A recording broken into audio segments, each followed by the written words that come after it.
తాజా అంశం చూస్తున్నాం. గుంటూరు దుర్ఘటన మృతుల కుటుంబీకులకు తక్షణ సాయంగా మంత్రులు 20 లక్షల పరిహారం అందించారు. నగదు చెక్కులను మంత్రులు అందజేశారు. ఒక్కో బాధిత కుటుంబానికి 20 లక్షల చొప్పున పరిహారం పంపిణీ చేశారు. ఆ కుటుంబీకులతో మంత్రులు మాట్లాడారు. బాధిత కుటుంబాలకు 10 లక్షల నగదు, 10 లక్షల చెక్కు అందజేశారు.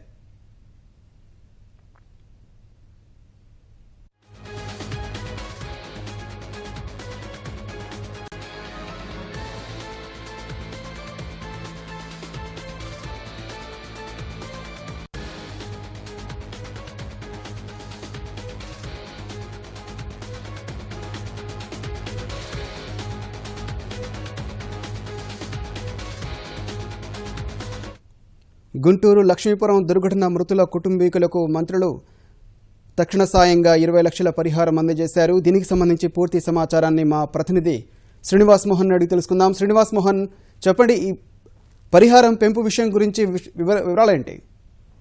జిలాని కొద్దిసేపటి క్రితం గుంటూరు సమగ్ర ప్రభుత్వ వైద్యశాలలో ఈ లక్ష్మీపురం వద్ద భవనం శిథిలాలలో చిక్కుకొని మృతి చెందినటువంటి 7 మృతుల కుటుంబాలకు ప్రభుత్వం ప్రకటించిన విధంగా 20 లక్షల రూపాయల పరిహారాన్ని అందజేయడం జరిగింది. రాష్ట్ర సాంఘిక సంక్షేమ శాఖ మంత్రి, అలాగే పత్తిపాడు నియోజకవర్గ ఎమ్మెల్యే ఉన్నటువంటి రావెల కిషోర్ బాబు, వేమూరు ఎమ్మెల్యే నక్కా ఆనందబాబు చేతుల మీదుగా ఈ మొత్తాన్ని బాధిత కుటుంబాలకు అందజేశారు. అయితే ఉదయం నుంచి కూడా, అంటే ఘటనలో మృతదేహాలను ఈ రోజు తెల్లవారుజామున 1:30 మొత్తం మృతదేహాలను వెలికి తీసి గుంటూరు ప్రభుత్వ ఆసుపత్రికి తీసుకొచ్చినప్పటికీ సాయంత్రం 4 గంటల వరకు అయితే మృతదేహాలకు శవ పంచనామా కార్యక్రమం అనేది ప్రారంభం కాలేదు. ఎందుకంటే ప్రభుత్వం ప్రకటించిన విధంగా 20 లక్షల రూపాయలను ఒకేసారి తమకు అందజేయాలి, అదేవిధంగా ప్రభుత్వం ఇచ్చిన హామీలను కూడా లిఖితపూర్వకంగా ఇవ్వాలనే విధంగా సుమారు 6 గంటల పాటు బాధిత కుటుంబాలు, ప్రజా సంఘాలు, అఖిలపక్ష రాజకీయ పార్టీకి సంబంధించిన నాయకులు కూడా ఆందోళన చేయడం జరిగింది. దీంతో గుంటూరు జిల్లా సంయుక్త కలెక్టర్ డాక్టర్ చెరుకూరి శ్రీధర్ ప్రభుత్వం ప్రకటించిన విధంగా ఇవ్వాల్సినటువంటి మొత్తాన్ని, అలాగే హామీలను కూడా స్పష్టంగా ఆ బాధిత కుటుంబాలకు తెలియజేయడం జరిగింది.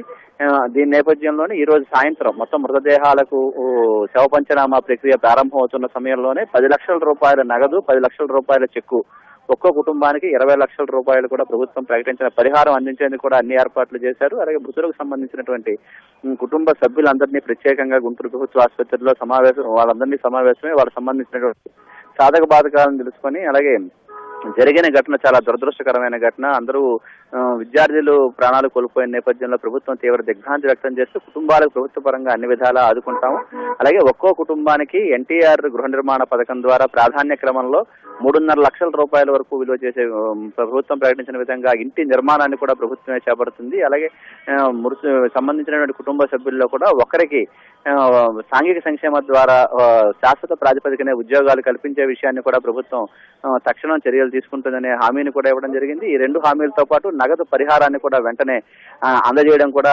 ప్రారంభమైంది. ఇప్పుడు మొత్తం 7 సంబంధించిన కుటుంబాలకు ఇప్పుడే ఆసుపత్రిలో ఈ చెక్కుల పంపిణీ, అలాగే నగదు అందజేసే కార్యక్రమం జరుగుతుంది. మరి కాసేపట్లో ఈ మృతదేహాలకు పోస్ట్ మార్టం ప్రక్రియ కూడా పూర్తయినందున ప్రభుత్వ ఆసుపత్రి నుంచి చనిపోయినటువంటి వ్యక్తుల స్వగ్రామమైనటువంటి పత్తిపాడు మండలం గొట్టిపాడుకు మృతదేహాలను తరలించే ప్రక్రియ కూడా జరగబోతోంది. అయితే మృతులు నిన్న సాయంత్రం 6:30 గంటల సమయంలో ప్రమాదం జరగడం, ఈ రోజు ఇప్పటికి 24 గంటల సమయం దాటిపోయిన నేపథ్యంలో మృతదేహాలకు ఈ రాత్రే ఖననం చేసే విధంగా కూడా స్థానికంగా గొట్టిపాడులో ఏర్పాట్లు చేస్తున్నారు. మొత్తం ఉదయం నుంచి కొంత ఈ ఘటనకు సంబంధించిన పరిహారం విషయంలోనూ, అలాగే ప్రభుత్వ హామీలు అమలు విషయంలోనూ కొంత ఆందోళనలు, ఉద్రిక్త పరిస్థితులు నెలకొన్నప్పటికీ పోలీసులు, అలాగే అధికార యంత్రాంగం, ప్రజాప్రతినిధులు సంయమనంతో ఎప్పటికప్పుడు వాళ్ళ సమస్యల పట్ల సానుకూలంగా స్పందించిన నేపథ్యంలో మొత్తం వాతావరణం అంతా సద్దుమణిగింది. దీంతో ఇప్పుడు మరి కాసేపట్లో మృతులకు సంబంధించిన కుటుంబ సభ్యులు, అలాగే ఈ మృతదేహాల తరలింపు గుట్టుబాటు ప్రక్రియ కూడా జరగబోతోంది. జిలాని మోహన్.